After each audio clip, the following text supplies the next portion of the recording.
այն է լինելու եւ գնա է գալու իշխանության իսկ այդ պարագայում նա իրեն հետևից ամբողջ ազգն է տանելու եւ սրանով մենք կկորցնենք իրոք մեր ամբողջ անցած ճանապարհը մենք իրոք պարտավոր ենք չթույլ չտալու դա եւ ես կարծում եմ որ նաեւ մենք մեր դիրքորոշումը պետք է անպայման արտահայտենք եւ պետք է պահանջենք ազգային ժողովից եթե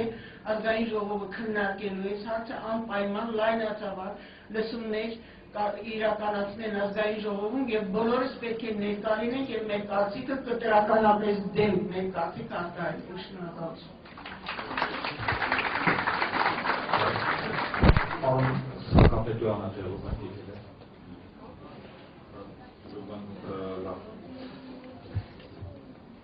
Խնդրեի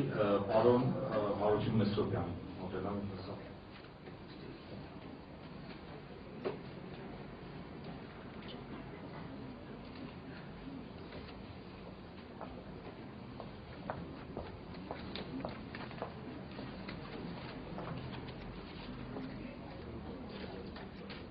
Ես միանում եմ բոլոր խոսքերին եւ ուղղակի սկսեմ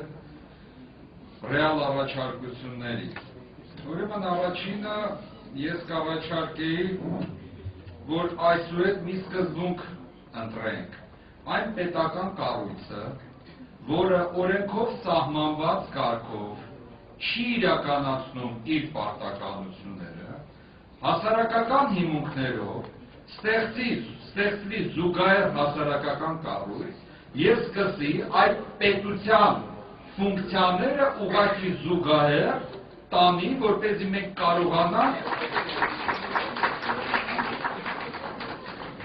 կարողանանք ուղղակի փաստի առաջ չկանգնել։ Սա ինչ է նշանակում։ Սա նշանակում է հետևյալը. կա սահմանադրություն, կա օրենսգրքեր եւ կա օրենսդրություն, օրենքներ եւ ելքաօրենսդրական ակտեր։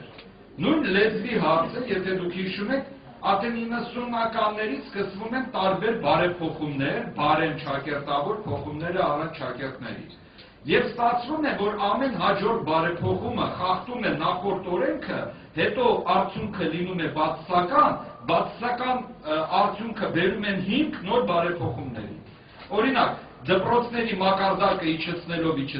դա սարքում են 5, որ եկեք լեզուն փոխենք, որ մակարդակը բարձրացնենք։ Բայց ով էր խանգարում, երբ այն ժամանակ նույն Սերգո Երիցյաններին եւ մնացածներին բացատրում են, որ դա չի աշխատի։ Հիմա իրանք բացասական արդյունքի իման վրա իրանք ուզում են էլի փորձադարձ սարքել։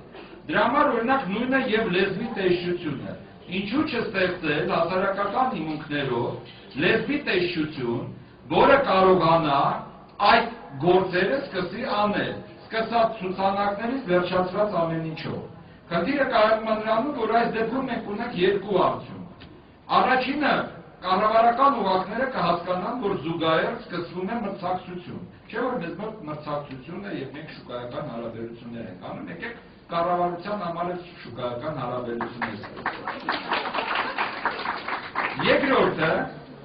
ես առաջարկում եմ, որ այդ օղակների, հասարակական օղակների գործառույթներից մեկը լինի հետևյալը, անկախության տարիներին տվյալ ոլորտում, որ պաշտոնատար անձը չի կատարել իր պարտականությունները, ուղղակի նյութերը հավաքվեն եւ տրվի դատարան։ Որովհետեւ անպատժելիությունը դա ապագա, ուրեմն էքսպերիմենտների նոր նախանշան է լինելու։ Այս սկսենք Սերգո Երիցյաններից մինչև հիմա բոլոր կրթության հարցում ով խախտում է կատարել կամ չի կատարել օրենքով իր պարտականությունները, նյութերը հավաքվեն այդ հասարակական կառույցները եւ գործերը տան դատարան, որպես օրենքի խախտում։ Եվ վերջապես հաջորդը ես կուզենայի, որ ընդհանրապես երկու մասից բաղկացած լիներ նման տեսակի շարժումները, զուտ մասնագիտական, այսինքն մարդիկ, որոնք իրոք շատ լավ պրոֆեսիոնալ մակարդակով հասկանում են այդ խնդիրը եւ մարդիկ աջակցող։ Օրինակ, եթե ստեղծվում է հասարակական ինչ-որ կառույցի մեջ լինեն մասնագետները տվյալ ոլորտի, որ պահպանեն օրենսդրական մասը,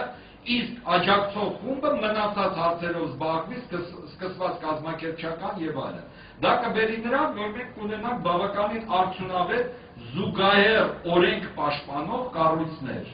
Եվ ի վերջապես ես կարծում եմ այս ամեն ինչը կարելի է սկսել հենց այսօրվանից, օրինակ վերցնելով այդ հերթական էքսպերիմենտը, որովհետև այդտեղ չստացվի, որ մենք բաց թողնենք, ոնց եղավ չարաբաստիկ արձանագրություններով, այսպես կոչված պրոտոկոլը արմյանսկեղ մուդրիցով,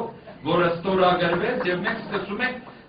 նաեւ սակարկել շուկան, արդեն սարքել ենք մեր հողի հարցը։ Այնտեղ էլ եթե լիներ համապատասխան կառույց, այս օրենսդրական դաշտում ներքուստ իրանք կունենային երկրորդ ճակատ։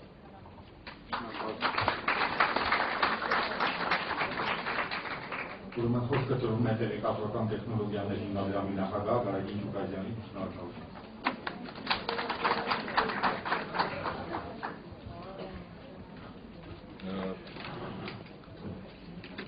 Կներեք, եթե իմ ելույթս լինի մի փոքր զգացմունքային, ես ինչքան էլ փորձեցի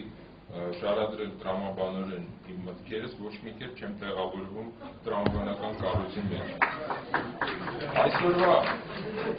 Այսօրվա քննարկումը իսկապես որ չի կարող լինել ինչ-որ օտարալեզու դպրոցների հարցի քննարկում, այլ կարող է լինել միայն թշնամական մի երևույթի քննարկում եւ այդ մեր ռեակցիան այդ թշնամական երևույթին դա պիտի քննարկենք։ Ուրիշ քննարկելու բան ես կարծում եմ չունենք։ Այստեղ տրամաբանության խնդիր չկա, բոլոր արգումենտները տրված են եւ ես ողջունում եմ այն փաստը, որ դուք արգելել եք մեր կրթության նախարարին, որ այստեղ որևէ խոսք ասի։ Իսկապես նա ասելիք չունի, մենք գործ ունենք Դավաճանի հետ, որին դատ է հասնում։ Եվ բոլոր այն մարդիկ, ովքեր կպաշտպանեն Դավաճանին, իրենք նույնպես կլինեն Դավաճան։ Սա ոչ միայն ազգային հարց է, ոչ միայն բարոյականության հարց է, սա իսկապես օտարի առաջ իգանալու անզուստ մխումի, պիղծ մղման արտահայտություն է։ Իհարկե ես դիտարկում եմ, որ այստեղ հավաքվածները բոլորն են հիմնականում համակարծիք են եւ մենք իրար կարծես իրար ենք ոգևորում, չնայած պետք է հասկանալ, որ կա մի մեծ զանգված ժողովրդի, որը դեռևս լավ չի հասկանում այս հարցերը, եւ ուրեմն մենք պիտի հասկանանք, որ սա աշխարհազորային վիճակ է իսկապես։ Իմ նախորդ ելույթ ունեցող գործընկերը այստեղ ասեց ալտերնատիվ կառույցի, ալտերնատիվ պետության, ես կկոչեի դա 4-րդ հանրապետություն։ Երրորդ հանրապետությունը մակարդակապես բանկրոտ է։ Իսկ բոլոր ովքեր հիմնեցին, ովքեր շարունակեցին այդ գործը, հանգեցրին բանկրոտության։ Մենք բանկրոտության վիճակի ենք հիմա եկել, երբ որ ինչ որ մեկ իրենք թույլ է տալիս անգամ այդպիսի հատ բարձրացնել ոչ ազգային դպրոցների բացման խնդիր։ Ուրեմն մենք պիտի հասկանանք, որ իսկապես երրորդ հանրապետությունը բանկրոտ վիճակում է հայտնվել, եթե այսպիսի հարցեր է քննարկվում։ Դա չի նշանակում, որ մենք պիտի արագացնենք այդ երրորդի վախճանը։ Մենք այդ երրորդը պետքա ձգենք այնքան, մինչև չորրորդը ծնվի մեր մեջ։ Եվ այդ ծնունդը անելու համար պետք է շատ գիտակցված գործողություններ անել։